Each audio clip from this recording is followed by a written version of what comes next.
শেষ বাঁশি বাজতে তখন মাত্র 6 মিনিট বাকি। বার্সেলোনা তখনও পিছিয়ে 4-2 গোলে।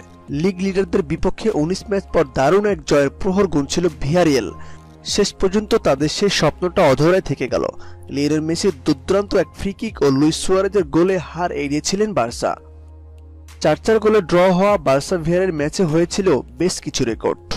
1. বার্সা জার্সিতে এবারেই প্রথম একই ম্যাচে গোল ও অ্যাসিস্ট পেলেন ম্যালকম, এটাই লিগে তার প্রথম গোল। 2. আগের ম্যাচে পেলেনকা ফ্রি কিক গোল করে সবাইকে অবাক করে দিয়েছিলেন মেসি। বিপদের সময় তার ফ্রি কিকে 90 মিনিটে ব্যবধান কমায় বার্সা। এই মৌসুমে ফ্রি কিকে এটি তার 6ষ্ঠ গোল। ইউরোপের সেরা 5 লিগে এটাই সর্বোচ্চ।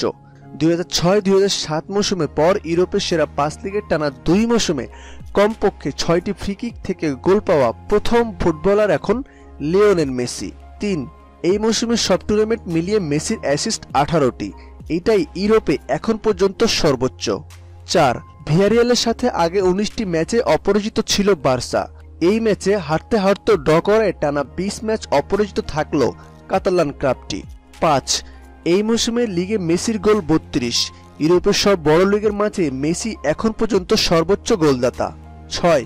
সব টুর্নামেন্ট মিলিয়ে এখন পর্যন্ত মেসির গোল 32। এই মৌসুমে ইউরোপের সেরা লিগে মেসির চেয়ে বেশি গোল আর কারো নেই। 8. ইউরোপের সেরা 5 লিগের সর্বোচ্চ ড্রিবল সংখ্যা মেসিরই 112টি। 9. লা লিগায় নিজের 129তম গোল করেছেন সুয়ারেজ। উরুগুয়ান ফুটবলারদের মাঝে লা লিগায় তিনি এখন সর্বোচ্চ গোলদাতা। সুয়ারেজ পিছনে ফেলেছেন দিয়েগো ফরলানকে, তার গোল ছিল 128টি। খেলা জগতের সব খবর সবার আগে আপডেট পেতে আমাদের চ্যানেলটি সাবস্ক্রাইব করে আমাদের সাথেই থাকবেন। ধন্যবাদ।